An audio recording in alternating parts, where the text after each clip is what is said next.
Meus irmãos, que a graça e a paz de Cristo continue conosco, amém? Vamos abrir no livro de Ruth, capítulo 1. Aproveitar a oportunidade para agradecer à igreja pelas mensagens, pelos abraços, pelos áudios, pelas fotos. É um privilégio ter esse carinho todo e que essa igreja continue orando e sendo carinhosa e cuidando dos outros seminaristas que vão vir. Muitas irmãs olham para mim e falam: olha, eu troquei sua fralda, viu?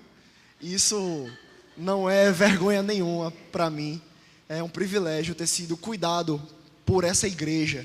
Assim como Lucas foi cuidado, Mateus e tantos jovens, Guilherme, que cresceram nessa igreja, que essa igreja cuidou e que estamos aqui para louvar ao Senhor. Que o Senhor seja glorificado por essa igreja que tem me apoiado tanto e que possamos orar pelos seminaristas, porque essa postura que essa igreja tem não é tão normal quanto parece. Muitos seminaristas são desprezados, menosprezados, e possamos orar por esses irmãos, esses seminaristas que precisam de apoio.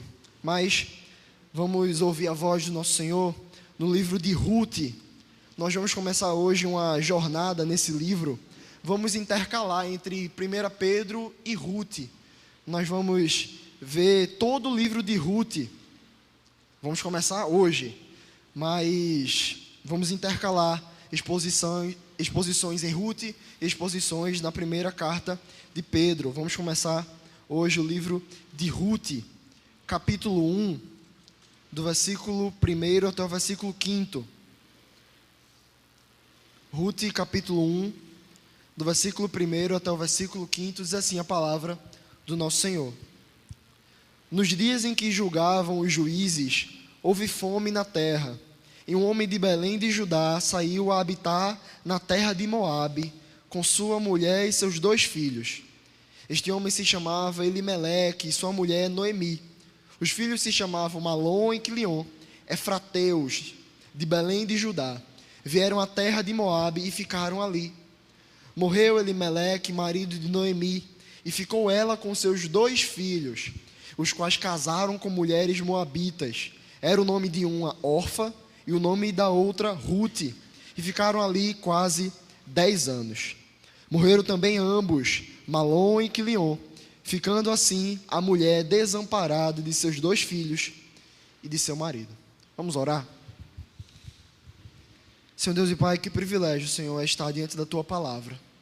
Que possamos aprender sobre o Teu amor, sobre a Tua graça, sobre a Tua redenção, sobre a grandiosa obra que o Senhor operou na vida desta família. Que o Senhor possa abençoar nessa jornada pelo livro de Ruth e que as verdades desse livro inspirado por Ti possam surtir efeito nos nossos corações. Que possamos aprender mais de Ti. Em nome de Jesus. Amém. Meus irmãos, quem não gosta de um romance entre um casal, uma linda história? Gostamos de ver essas histórias de uma união proibida, de um homem que não pode ficar com a mulher, mas eles fazem de tudo para ficarem juntos. Essa ideia, essa história, esses exemplos cativam a nossa atenção. E para muitos, uma história romântica é o livro de Ruth. Para muitos, Ruth é um romance gospel. É uma história de amor muito bonita. E de fato, Ruth é uma história fantástica, é um livro fantástico. Não sei quantos irmãos tiveram a oportunidade de ler esse livro inspirado por Deus. Mas talvez aqueles que não leram saibam do que mais ou menos esse livro trata. Mas nessa série de exposições nós vamos ver, guiados pelo Espírito Santo, alguns detalhes dessa linda história, que não é uma simples história de amor. Nós vamos ler e nós vamos ver os atributos de Deus, a mão do Senhor guiando essa história. A história de Ruth é uma das histórias mais belas da Bíblia, onde nós vemos uma mulher moabita, a principal da história, Ruth, que leva o nome do livro, uma estrangeira, indo morar em Israel, se convertendo e abraçando o Deus da aliança e morando em Israel, encontrando redenção. A gente pode sim destacar a virtude de Ruth, o amor de Boaz, esse lindo amor que eles têm, mas essa história é mais do que um livro de romance. Essa história é um livro sobre providência, sobre redenção, sobre vida eterna. O pastor Emílio Garófalo, que tem um livro sobre esse livro de Ruth, ele diz o seguinte, preste bastante atenção. O livro de Ruth é uma história real de amor entre gente de carne e osso, que ilustra verdades profundas acerca de como Deus age, de como Ele está, ao mesmo tempo, tratando os corações de cada indivíduo e movendo adiante a história da redenção. Um outro comentarista diz algo parecido, ele diz: o livro de Ruth retrata Deus como envolvido nos afazeres comuns da vida. O livro de Ruth descreve como Deus opera através da vida cotidiana de seu povo. Meus irmãos, a gente sabe que Deus, Ele está presente durante toda a história. A gente vê histórias fantásticas do Senhor abrindo o Mar Vermelho, do Senhor fazendo com que os muros de Jericó sejam derrubados, vendo o Senhor aparecendo em uma sarça ardente, vendo o Senhor colocando uma coluna de fogo, o Senhor fazendo uma mula falar. Vemos histórias maravilhosas do Senhor guiando a história de Israel. Mas o Senhor, Ele age diante de histórias simples como a história de Ruth. A ausência de fatos miraculosos e de grandes fenômenos não significa que Deus está ausente. Deus é presente em uma história simples. Vemos o livro de Ruth e aparentemente não existe nada de milagroso, nada de muito fantástico. É uma história de uma família que volta para Israel e de um casamento entre Ruth e Boaz. É uma história simples, a gente se identifica com essa história, mas nós vamos ver que o Senhor, mesmo não fazendo grandiosos milagres, o Senhor está presente nessa história. A gente se coloca no lugar de Noemi. Noemi é uma mulher, nós vamos ver que perdeu tudo e que a sua família não vai ter descendentes, mas a gente vê que a descendência de Noemi vai ser restaurada e que a família de Noemi vai ter prosseguimento. A gente vibra com isso. A gente fica admirado com Ruth, uma mulher forte, uma mulher virtuosa, uma mulher temente ao Senhor, mesmo sendo estrangeira. A gente simpatiza com Boaz, um homem íntegro, um homem correto, um homem que faz tudo de acordo com a lei. A gente está na época dos juízes, onde cada um fazia o que bem entendesse, mas Boaz age com retidão de acordo com a palavra de Deus. Em um determinado momento, a gente vê que Ruth, ela não vai se casar com Boaz, mas vai se casar com outro homem, porque esse homem é o primeiro na lista de sucessão. A gente vai ver melhor isso. E a gente vibra, não, a gente quer que Ruth fique com Boaz, e não com esse outro homem, esse homem que não tem nem nome. A gente se identifica com essa história. O grande ponto, irmãos, é que em todos esses simples momentos o Senhor se faz presente. O Senhor Deus, Ele guia toda a história, é uma história simples. O livro de Ruth é sobre o agir de Deus na vida humana. Mas, além disso, o livro de Ruth não é só uma demonstração de Deus diante da vida humana, mas é uma pequena história na grande história da redenção. Essa história vai nos ensinar sobre Jesus. Não somente ensinar sobre Ele, mas vai nos apontar para Jesus. O final do livro de Ruth é uma genealogia, onde mostra que o relacionamento de Ruth e Boaz deu fruto. O filho deles é Obed, que é pai de Jessé, que é pai de Davi, que é o pai que vai dar luz a Cristo. A gente vê essa genealogia no final, meio que dando uma conclusão de toda a história. Essa história, esse livro, começa meio sem propósito. A gente vê outros livros mostrando um propósito. Lucas escreve: eu estou escrevendo para relatar o que Jesus fez. Salomão escreve: estou escrevendo esse livro para que você siga as palavras e tenha sabedoria. Mas Ruth aparentemente começa sem propósito nenhum. Mas é somente no final, depois de uma história comum, que a gente vai ver o que é que está acontecendo. Literalmente, a última informação que esse livro traz é que de Ruth vai vir Davi. E é por isso que depois de Ruth vem justamente o livro de Samuel, que é quando vai começar toda a história com Samuel, com Saul e com Davi. A gente precisa entender que todo o Antigo Testamento aponta para Cristo. A gente não pode ficar fazendo analogias ou achando Jesus onde não tem Jesus, mas devemos saber que o Antigo Testamento aponta para Cristo. Cada história aponta para Cristo. O livro de Ruth aponta para Cristo. Todos os livros da Bíblia apontam para Cristo, e nós vamos ver esse detalhe. O livro de Ruth se passa no tempo dos juízes. Inclusive, antes do livro de Ruth, é o livro de Juízes. E a gente vê isso no versículo 1. Nos dias em que julgavam os juízes. Que período era esse? Esse período, irmãos, era marcado por uma frase. Eu quero que os irmãos vejam o versículo anterior do capítulo 1, versículo 1 de Ruth, que é o último versículo de Juízes. Veja aí, o último versículo de Juízes. Juízes 21, 25. O último verso do livro de Juízes diz assim: naqueles dias não havia rei em Israel, cada um fazia o que achava mais reto. E isso é repetido constantemente. Naqueles dias não havia rei em Israel. Quando mostrava um juiz que julgava a terra e depois o povo era redimido, essa pequena história era concluída. Naqueles dias não havia rei em Israel e cada um vivia como queria. E a gente vê isso. Inclusive, o último ato desastroso do livro de Juízes é um homem que toma uma mulher. Essa mulher, ela é abusada e morta por outros homens. Esse homem, como sinal de revolta, esquarteja a mulher e manda uma parte da mulher para cada tribo de Israel.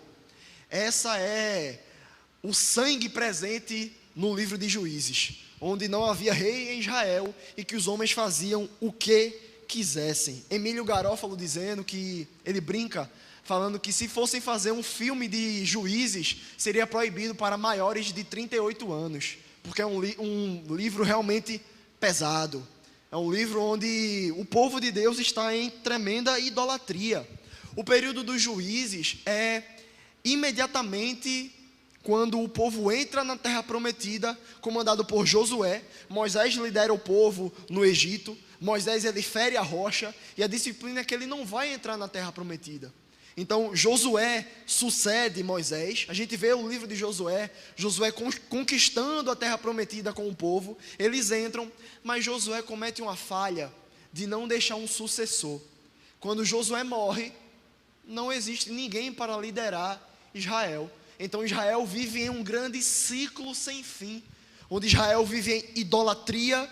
Então o Senhor manda a fome, manda um inimigo, o povo clama pelo Senhor, então o Senhor manda um juiz, esse juiz liberta o povo, e o povo vive diante de Deus. Depois, idolatria de novo, e o ciclo sem fim, eternamente, até a chegada de Samuel, o último juiz, e Saul.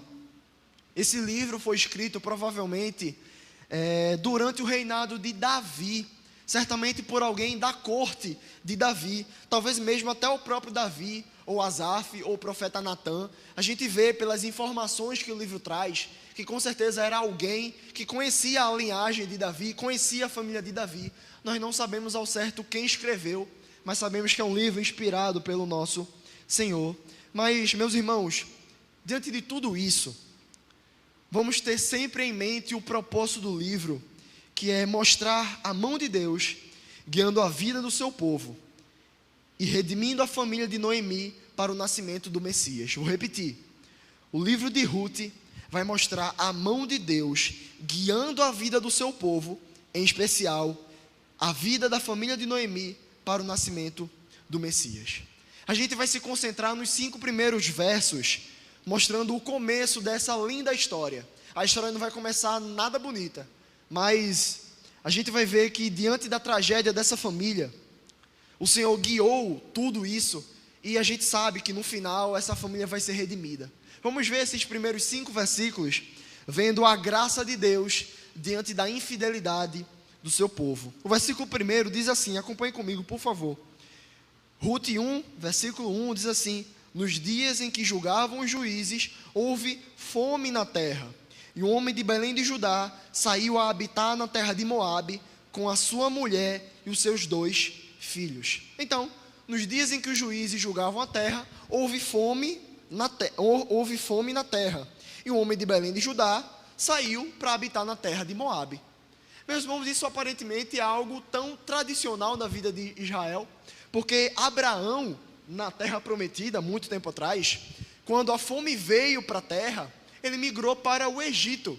Os irmãos lembram que ele chega no Egito e ele fala que a sua esposa, na verdade, é a sua irmã, com medo que o povo matasse ele, porque ela era muito bonita.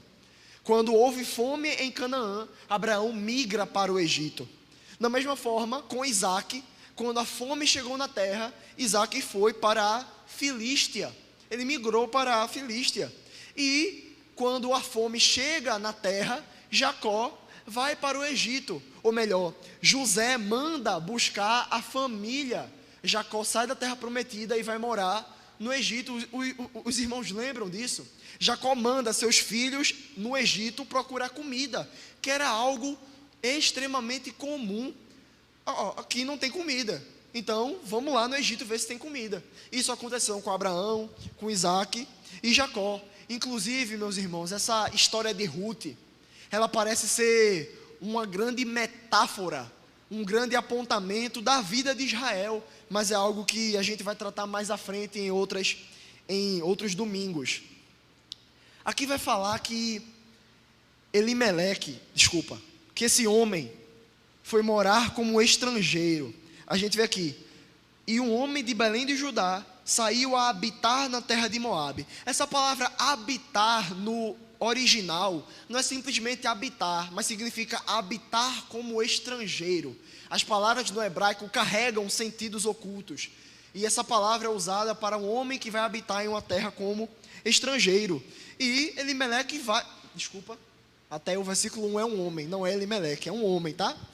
O homem, ele vai morar em Moabe com os seus 2 filhos e a sua mulher, e parece uma atitude louvável. Meus irmãos, vejam, Elimeleque está na terra prometida, a terra em que o Senhor prometeu desde muito tempos atrás, que o povo passou 400 anos no Egito, 40 anos peregrinando no deserto, passando por tantas coisas, chegam na terra prometida, os muros de Jericó são derrubados, eles conquistam, estão lá dentro, a terra que manda leite e mel, e não tem pão, não tem comida. Ele vem de Belém. Belém literalmente significa casa de pão. Belém, se a gente for ver no texto original, são 2 palavras, Bet Lehem. Bet, que significa casa, e Lehem, que é pão. Belém é literalmente casa de pão. E veja que ironia, faltou pão na casa do pão. E parece uma atitude louvável desse homem de sair de Israel, sair de Belém, para morar em Moabe, para prover para a sua família. Porém, existe um detalhe, meus irmãos. Diferente do contexto de Abraão, que saiu da terra para ir para o Egito, diferente de Isaac, que saiu da terra para ir para a Filístia, diferente de Jacó, existe uma promessa especial diante da terra prometida. E estamos na época dos juízes. A gente vê em Levítico 26, eu queria que os irmãos abrissem em Levítico 26 ou acompanhassem pelo slide. Levítico 26, do verso 3 até o verso 4. Levítico 26, do verso 3 até o versículo 4. Diz assim: se andardes nos meus estatutos, guardardes os meus mandamentos e os cumprirdes, então eu vos darei as vossas chuvas a seu tempo, e a terra dará a sua messe, e a árvore do campo o seu fruto. Versículo 5: a debulha se estenderá até a vindima, e a vindima até a sementeira. Comereis o vosso pão a fartar, e habitareis seguro na vossa terra. É uma promessa do Senhor. Se vocês seguirem a minha lei, eu vou mandar as chuvas, a colheita vai ser próspera, e vocês vão comer pão. Porém, na época dos juízes, o que é que estava acontecendo, irmãos? O povo estava em tremenda idolatria. E é mostrado claramente em todo o livro dos juízes que o Senhor mandava fome. Sim, Deus mandava fome. É importante lembrar disso, porque muitos falaram, não foi Deus que mandou a pandemia. Não foi Deus que mandou um Covid, foi sim. Foi Deus que mandou a fome, é Deus que manda as guerras. É Ele sim, Ele comanda toda a história. E por causa da idolatria do povo, a fome veio. Mas Elimeleque, ele foge. Ele foge das consequências do pecado. Claro, o pecado não era de Elimeleque. O Senhor não mandou fome por causa de Elimeleque. Mas, da mesma forma que o pecado de Acã deu consequências para todo o povo, é assim que funciona. É assim que funciona. O Senhor mandou a sua disciplina sobre o povo e Elimeleque foge da terra prometida, foge das guardas do Senhor, foge do tabernáculo, foge do templo. E meus irmãos, isso é muito sério. Nesse contexto aqui é seríssimo. Estar fora de Israel é estar longe de Deus. Hoje a gente não tem mais isso, mas nessa época, estar fora de Israel é estar longe de Deus. Fato.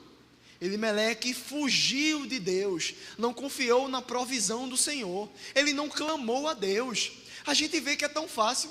O povo clamava a Deus e o Senhor mandava um juiz, e esse juiz libertava o povo. Elimeleque não clamou, ele quis resolver do seu próprio jeito. Eu não quero que os irmãos achem que Elimeleque é um homem ruim, de jeito nenhum. Ele tomou uma decisão que não foi uma decisão sábia. A gente não pode dizer, não, ele é ruim, ele é mau. Não. Ele estava passando por necessidade, mas não foi a decisão mais sábia. Não foi a decisão mais sábia. Ele tentou dar uma escapadinha rapidinho. Ele queria ir ali, comer e voltar bem rápido. Sair debaixo das asas do Senhor e voltar rapidinho. A gente faz isso.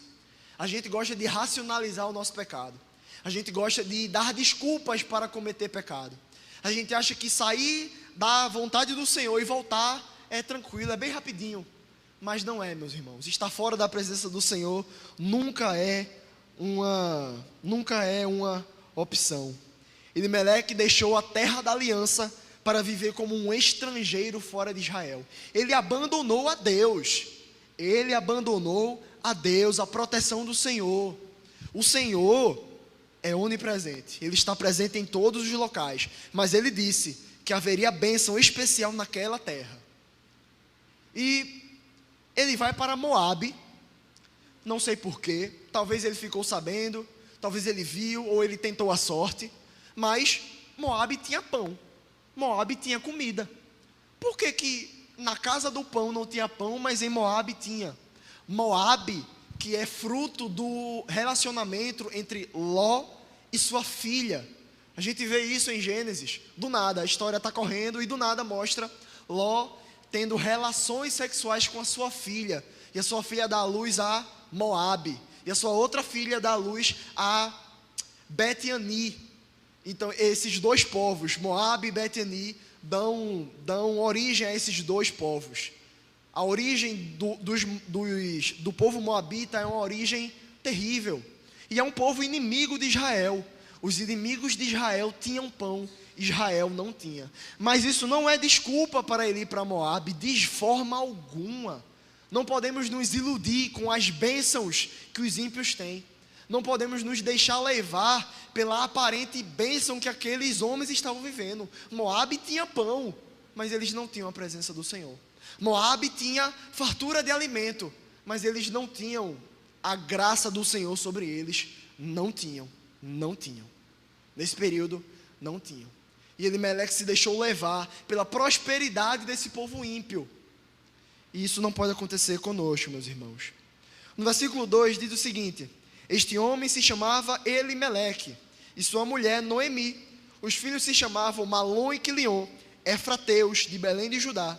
Vieram à terra de Moabe e ficaram ali. Agora sim, esse homem, a sua mulher e seus dois filhos têm nomes. Elimeleque, que é um nome belíssimo, que significa meu Deus é rei. Eli é Deus e Meler é rei. Elimeleque, meu Deus é rei. Veja que nome maravilhoso. Elimeleque e Noemi.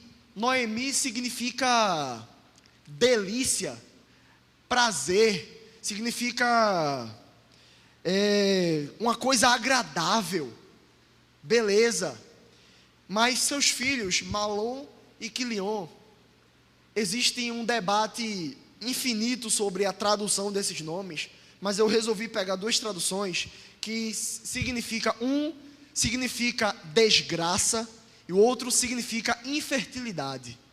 Entre tantos nomes que atribuem a esses dois meninos, tem esses dois nomes terríveis, nomes ruins, que nós não sabemos porquê.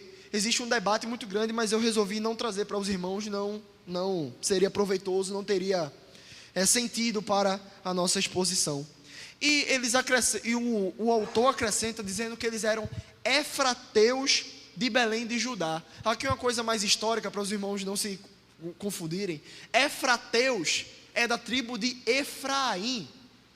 Mas como eles eram efrateus de Judá? Como que eles eram efraimitas de Efraim, mas eram da tribo de Judá? Na verdade, efrateus é o nome de um clã dentro da tribo de Judá. Quem é da tribo de Efraim são os efraimitas e não efrateus. Então eles fazem parte da tribo de Judá e isso é importante. Isso é muito importante, a gente vai ver toda uma carga sucessória depois nas outras exposições. No verso 3 é que as coisas começam a ficar terríveis. Versículo 3 diz assim: morreu Elimeleque, marido de Noemi, e ficou ela com seus 2 filhos. O texto mostra, meus irmãos, por meio da palavra original, que o sentido que o autor traz é que eles foram deixados vivos. Elimeleque morreu, marido de Noemi, e eles foram deixados vivos. Leia comigo o verso 3. Morreu Elimeleque, marido de Noemi, e eles foram deixados vivos. Eles ficaram lá, vivos. E falei, ficou ela com seus 2 filhos de Noemi. Essa transição de verbos, filhos de Elimeleque, no verso 2, agora filhos de Noemi, mostra a mudança de perspectiva. Elimeleque agora não faz parte mais do rumo da história. Agora a história está toda nos braços de Noemi. Ela foi deixada com seus 2 filhos. Está viva com seus 2 filhos. E o autor mostra isso sem nenhum tipo de explicação, sem nenhuma satisfação, sem dizer como, porquê. A gente não sabe, Elimeleque foi morto por causa de sua idolatria, por causa de sua infidelidade, por causa do seu abandono. Nós não sabemos, o autor não traz esses detalhes, mas Elimeleque morre. E está lá Noemi, uma viúva, com seus 2 filhos em uma terra estrangeira. Versículo 4. Os quais casaram com mulheres moabitas. Era o nome de uma Orfa e o nome da outra Rute. E ficaram ali quase 10 anos. Elimeleque morreu, mas isso não foi um motivo para eles voltarem para Israel. Talvez se Noemi tivesse família em Israel, ela teria voltado. Mas seu marido morre, o provedor do lar morre, mas eles não voltam. E pior ainda pelos olhos da lei, as consequências são maravilhosas, mas o ato é terrível. Eles se casam com mulheres moabitas. Isso é terrível, irmãos. É a linhagem de Israel se manchando com estrangeiros. Claro, nos olhos do Senhor eles são iguais, mas o Senhor enviou essa ordem, que eles não se misturassem com idólatras, com mulheres idólatras. As consequências vão ser maravilhosas, mas a gente viu a consequência que aconteceu na época de Daniel. A gente viu as consequências que Salomão obteve, trazendo as mulheres estrangeiras para dentro. E por causa da influência dessas mulheres estrangeiras, ele constrói altares idólatras. Está vendo a influência das mulheres na vida dos homens? Estou brincando. É brincadeira. Salomão se deixou levar pela influência de estrangeiras. É a lei do Senhor que isso não acontecesse. Mas eles se casam com 2 mulheres estrangeiras, Orfa e Rute, e eles passam 10 anos na terra. 10 anos lá. Eles com certeza não tinham a mínima intenção de voltar. Eles não queriam ir para Moabe e depois voltar. Não, eles Passaram 10 anos, tão fácil assim. Tudo estava correndo para eles voltarem. O marido morreu. Meu Deus, vamos voltar. Não, vamos ficar por aqui.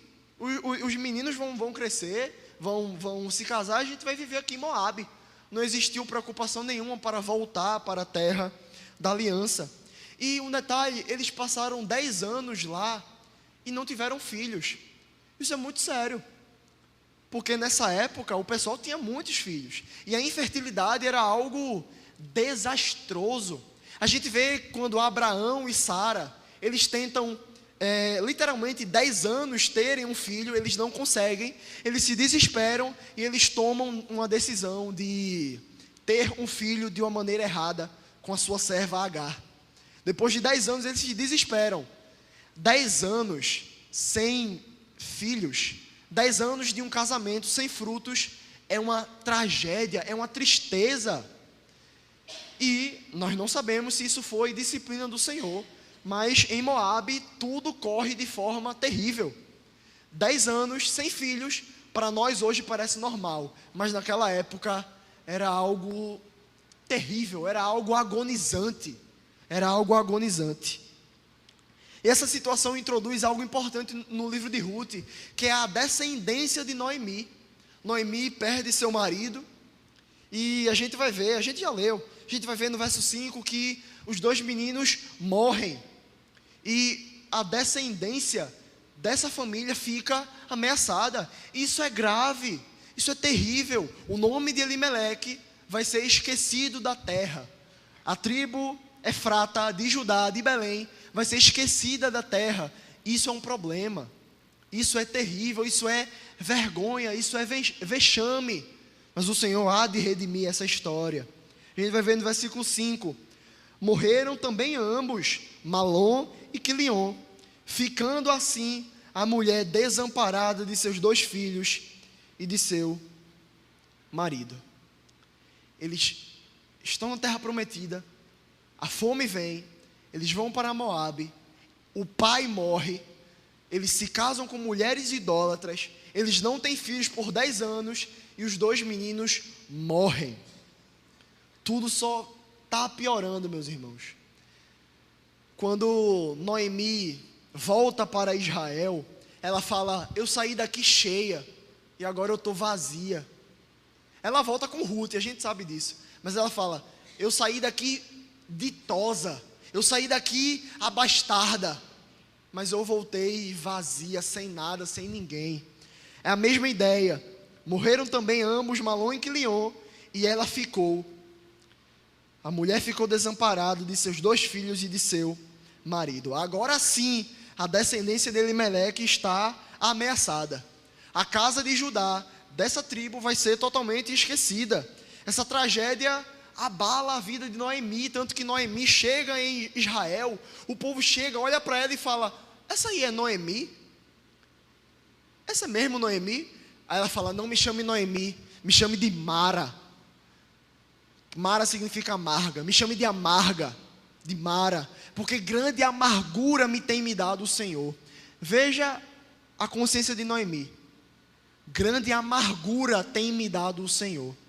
Ela percebe que tudo que aconteceu com ela foi o Senhor que mandou. Ela está amargurada pelo que o Senhor fez com ela. Ela sabe que as consequências vieram do Senhor. O livro de Ruth começa assim, com uma catástrofe, com um vexame, com algo terrível. Mas a gente vai ver que o Senhor Deus não estava ausente nessa situação. Deus não estava ausente nessa situação. A gente sabe, a linhagem de Elimeleque vai ser restaurada. E lá no final, quando eles se casam, Boaz e Ruth se casam, e eles têm um filho, a cidade toda louva, porque Noemi teve um filho. O filho não é somente de Ruth, é de Noemi, porque Noemi iria ficar sem descendência, mas agora ela tem descendência, assim como Ruth também, claro. Mas veja a percepção da época.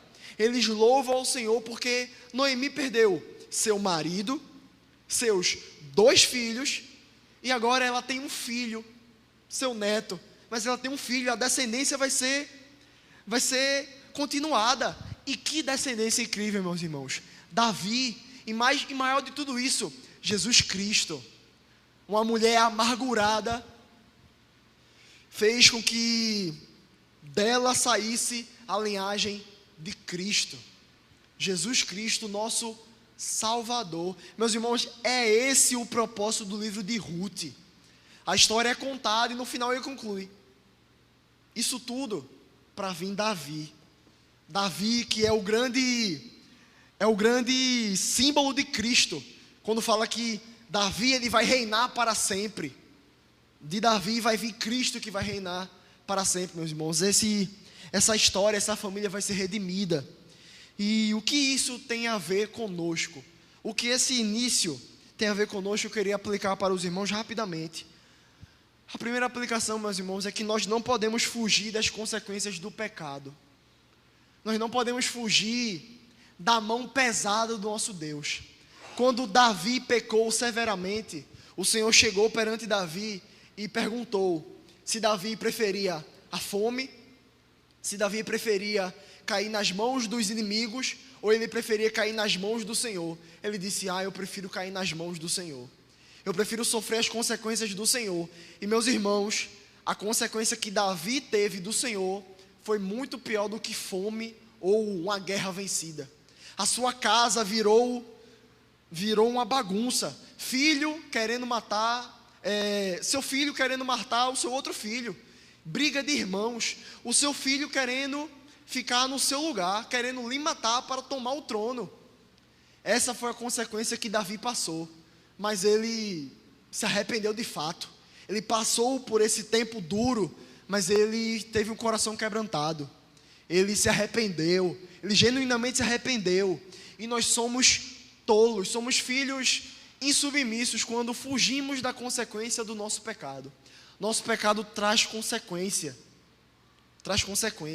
E a culpa é nossa. E o Senhor nos disciplina. E que bom que Ele nos disciplina. O Senhor disciplina o filho a quem Ele ama. O filho tem que receber a disciplina do seu pai. Nós não podemos fugir da disciplina do Senhor. E pior ainda, não fuja de Deus por causa do seu pecado. Não fuja das consequências do pecado, mas também não fuja de Deus por causa do seu pecado. Se você está em pecado, não fuja dele, corra para ele, corra para o Senhor. Diante de uma história terrível, de uma infidelidade tremenda, onde Elimeleque foi morto, teve redenção para o nome de Elimeleque. Sua família foi continuada, sua linhagem foi continuada, houve redenção. Deus foi misericordioso, Deus guiou a história, Deus mandou a disciplina, mas Ele também mandou graça. Que possamos, de fato, meus irmãos, correr para o Senhor diante do nosso pecado. Elimeleque, querendo fugir das consequências do pecado, fugiu do Senhor. Elimeleque, querendo fugir da fome, fugiu de Deus. E nós não podemos agir dessa maneira, meus irmãos. Algo que nós devemos prestar atenção é como nós reagimos diante das situações. Podemos conservar uma aparência santa, podemos ser santos diante dos nossos cônjuges, diante do pastor, diante do nosso chefe, mas a nossa carinha boa é mostrada quando a gente reage. Pastor Sivaldo, capelão do seminário, fala que a gente se santifica jogando bola, que é lá na quadra onde os nossos pecados são mostrados para fora. Você pode ver esse seminarista santo e calminho, mas esse seminarista não age muito bem quando ele é empurrado no jogo aqui atrás. Ele não reage muito bem a injustiças, a pisada no pé. E nós agimos assim. Temos que nos ater em como a gente reage às situações. Como a gente reage em meio a um casamento que está sendo destruído. Como a gente reage diante de uma falta de emprego. Como a gente reage diante de um desejo de casar. Como nós reagimos diante de fatos normais da nossa vida. Quando a gente reage do jeito que a gente quer, a gente deixa Deus de lado. A gente toma as rédeas da nossa vida. A gente quer agir do jeito que a gente quer, mas não é isso que é bom para a gente. O Senhor, Ele não é um déspota, Ele não é um rei simplesmente rigoroso e bruto. Ele manda as suas leis para o nosso bem. A lei vem para o nosso bem. Os seus caminhos vêm para o nosso bem. devemos nos ater em como a gente reage nas situações mais comuns da nossa vida.